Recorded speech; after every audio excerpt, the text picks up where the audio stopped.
चीज़ बस पिज़्ज़ा की रेसिपी बहुत वायरल हो रही है, तो सोचा कि मैं भी ट्राई करती हूँ।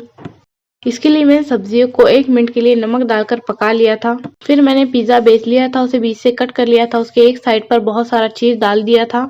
फिर मैंने कट किया हुआ दूसरा हिस्सा उस पर रख दिया था, उस पर लगाया था पिज़्ज़ा सॉस और जो सब्जियां पकाई हुई थी वो और टमाटर सजा दिए थे। अगर आपको मेरी रेसिपी पसंद आती है तो प्लीज़ लाइक, सब्सक्राइब और शेयर ज़रूर करें। उसके बाद मैंने डाला था उस पर बहुत सारा चीज़।